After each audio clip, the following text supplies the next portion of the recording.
et qui disent aux musulmans et qui justifient ces actions-là. Et en se référant à Coran, Sunna et en essayant d'appliquer même des fatwas de certains savants de l'islam pour essayer de justifier qu'est-ce qu'ils font. Et on les a avec nous et on peut les montrer comme preuve aussi qu'est-ce que ces gens-là ont dit et ont fait. Donc, je veux dire, on ne peut pas nier qu'il y a parmi les musulmans des gens qui font des atrocités, qui font des choses absurdes de cette façon, comme par exemple Ali ibn Abi Talib a été tué par un Khariji au temps du prophète, et il croyait, celui qui a tué Ali ibn Abi Talib, il croyait qu'en faisant ça, il se rapprochait de Dieu. Pourtant, Ali, c'était le neveu du prophète sallallahu alayhi wa sallam. C'était un des plus grands musulmans. Comment quelqu'un peut croire qu'en le tuant, on se rapproche à Dieu? Les Khawarij, la façon qu'ils ont été décrits dans les livres des savants, c'est qu'ils prenaient les ventres, les femmes enceintes, et ils les ouvraient. Et puis, pourquoi seulement parce qu'ils n'étaient pas d'accord avec eux. Et il y a des gens parmi les musulmans aujourd'hui, en Algérie ou ailleurs, qui ont fait la même chose. Donc c'est l'ignorance, l'égarement, tout ça mélangé ensemble. Et puis c'est sûr que c'est dur pour nous les musulmans d'admettre ça, mais je pense que si on l'admet, parce que quelqu'un peut se dire musulman et faire des atrocités, quelqu'un peut se dire musulman et boire de l'alcool, quelqu'un peut se dire musulman et faire la fornication, l'adultère, comme c'est ce qui se produit dans plusieurs pays, ou bien même partout dans le monde musulman.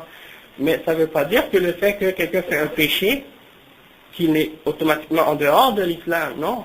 Le problème, c'est qu'il faut seulement se désavouer de l'acte qui est contraire à l'islam et le rejeter et dire on est innocent de ce que ces gens-là font au nom de l'islam. Qu'est-ce qu'ils font? C'est pas islamique du tout. Je pense que c'est ça qu'il faut faire.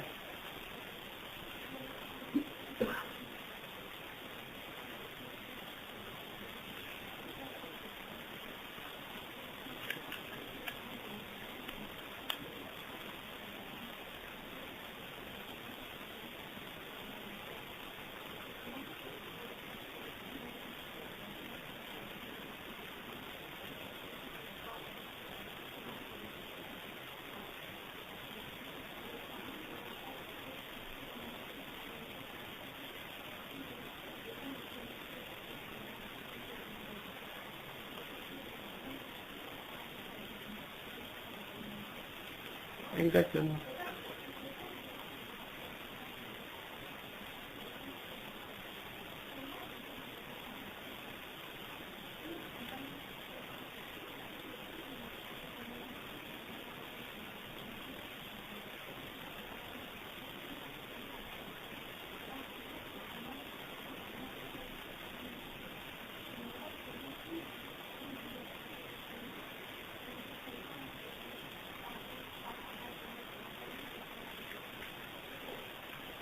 Mhm.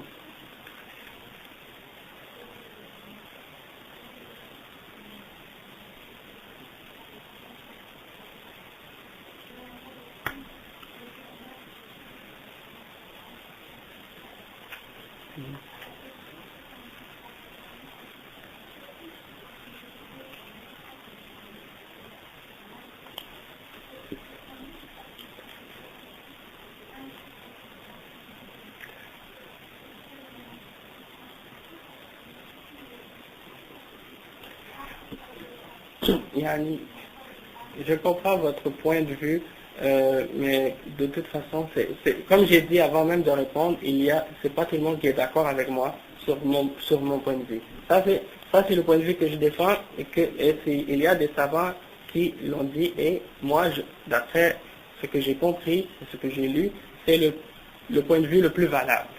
Et les autres points de vue, selon moi, sont incorrects. Mais comme je dis par exemple, le fait qu'il soit... il faut toujours se rappeler l'exemple de la vie du prophète Mohammed sallallahu alayhi wa sallam. Lorsque les croyants, par exemple, Yasser, Ammar ibn Yasser, se faisaient torturer par les idolâtres et qu'on a tué son père et sa mère devant lui et qu'on le forçait de reconnaître les idoles et que ses parents ont refusé. Donc on a tué les parents de Yasser, Ammar ibn Yasser devant lui, son père et sa mère. Est-ce que le prophète sallallahu alayhi wa sallam a dit on va aller faire un acte, on va aller tuer ces gens-là, on va aller les attaquer? Il n'a jamais dit ça. Il a dit Sabran ala Yasir, fa inna maw'idakum al-jannah. Il a dit soyez patients et endurants, ô la famille de Yasir, parce que vous allez avoir la récompense du paradis. Il n'a pas préparé un commando spécial pour aller attaquer les idolâtres pour sauver Ammar ibn Yasir et sa famille. Pourquoi? Parce que le prophète sallallahu alayhi wa sallam sait très bien qu'il est dans une position de faiblesse. Il n'a pas la force nécessaire pour opposer ces gens-là qui sont bien armés et qui sont en plus grand nombre. S'ils font un acte pareil, ils risquent de se faire exterminer jusqu'au dernier. Donc, Dieu, par sa sagesse, a fait révéler à son messager de ne pas attaquer et de ne faire aucun acte de violence. Parce que ce serait, et de se soumettre par sagesse. Et les compagnons avaient bien compris ça.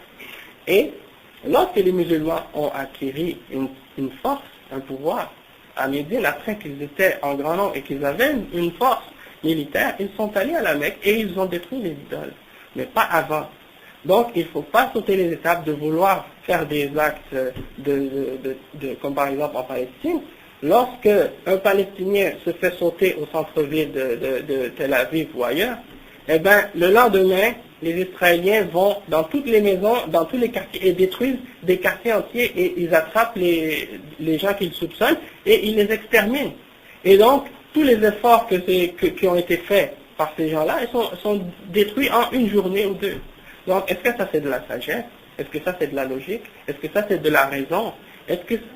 Oui, est-ce que c'est ça que l'islam nous demande de faire, d'aller de se mettre sous l'épée pour se faire égorger soi-même? Non. Et le but du djihad, quand on parle du djihad, par exemple le combat pour la cause de Dieu, c'est pas d'aller se faire tuer. Le prophète sallallahu alayhi wa sallam a fait le djihad, les compagnons ont fait le djihad, ils ne sont pas tous morts dans la guerre. Ils allaient au djihad, ils revenaient, ils étaient vivants. Leur but c'était pas seulement de dire bon je vais aller mourir. Pas du tout. Non. Ce que je dis, ça ne veut pas dire d'accepter l'injustice ou de rester les bras croisés. Ça veut dire de faire ce qu'on doit faire et ce qu'on a à faire jusqu'à ce qu'on arrive à avoir la capacité de faire quelque chose de vraiment qui va valoir la peine. Mais là, d'aller se faire exploser ou de se faire tuer, est-ce que ça va nous ramener qu'est-ce qu'on a perdu? Pas du tout. Et ça, c'est pas de la sagesse. Mais je ne dis pas de rester croisé comme ça, rien faire, non. Au contraire, agir. Premièrement, obéir à Allah et au messager, de suivre l'exemple du prophète, sallallahu alayhi wa sallam. Est-ce que les prières, par exemple, en Palestine, par les Palestiniens, est-ce que les Palestiniens prient 5 fois par jour? Est-ce qu'ils suivent l'exemple de la voie du prophète Mohammed sallallahu alayhi wa sallam? Est-ce qu'ils sont des bons croyants? Est-ce qu'ils respectent les lois d'Allah? Si on regarde notre état, comment nous on est envers Dieu, si on est sincère envers Dieu, alors là on va voir par exemple que Dieu va nous remettre victorieux. Mais si on n'est pas sincère envers Dieu et qu'on ne respecte pas la volonté divine, alors peu importe qu'est-ce qu'on fait, amener toute la Ummah, on se met tous une bombe sur nous et puis qu'est-ce que ça va changer? Demain, qu'est-ce que ça va changer? Rien.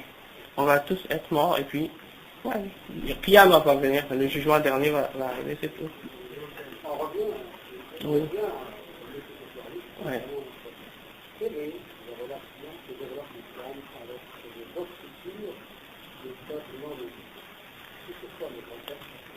Les relations, on a pu voir à travers l'histoire que les musulmans ont toujours essayé d'approcher les non-musulmans et de faire des relations avec eux et de faire des échanges avec eux, de communiquer avec eux par exemple, comme par exemple certains mentionnent souvent que l'islam s'est propagé, c'est vrai au début, il y a eu des guerres, il y a eu des